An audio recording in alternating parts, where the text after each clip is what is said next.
یہ ہے راجنپور کا ڈسٹرکٹ پبلک اسکول، جہاں یوم یکجہتی کشمیر جوش و خروش کے ساتھ منایا جا رہا ہے۔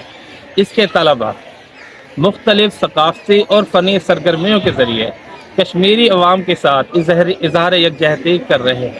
ملی نغمے، ایکٹنگ، دیوار آزادی اور صوفی میوزک اس پروگرام کو چار چاند لگانے کے لیے ترتیب دیے گئے ہیں۔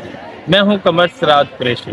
راجنپور کے ڈسٹرکٹ پبلک اسکول میں منعقدہ اس تقریب میں طلباء نے کشمیری عوام کی جدوجہد کو اجاگر کرنے کے لیے ایکٹنگ اور ٹیبلوز پیش کیے۔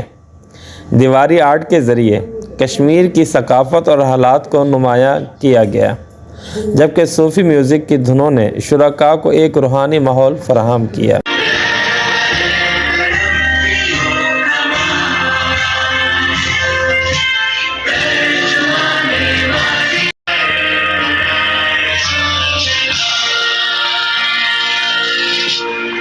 جو ہجرت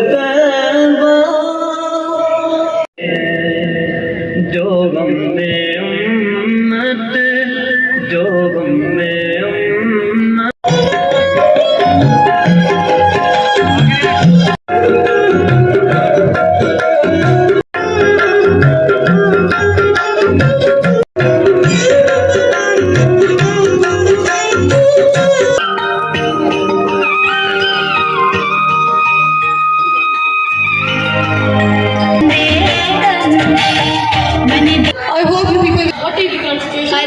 The people of Kashmir are fighting against United Nations passed resolution 1948 to publicize. We will talk about the atrocities that are going on in occupied Jammu and Kashmir. We all know that there is human rights violation in different ways. There are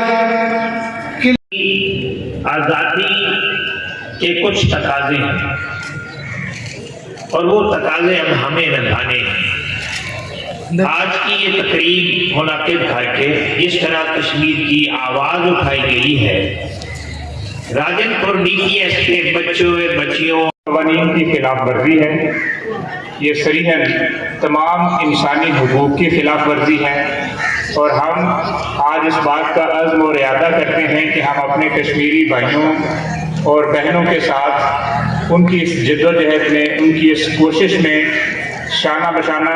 district public school میں یوم یکجہتی کشمیر کی یہ تقریب صرف ایک تقریبی event ہی نہ تھا، بلکہ ایک پرزور آواز بھی تھی۔ پاکستان کے بچے، جوان اور اساتذہ سب کے سب کشمیری عوام کے ساتھ کھڑے ہیں۔ کیمرہ مین حافظ معراج الدین کے ساتھ قمر سراج قریشی، دنیا نیوز، راجنپور۔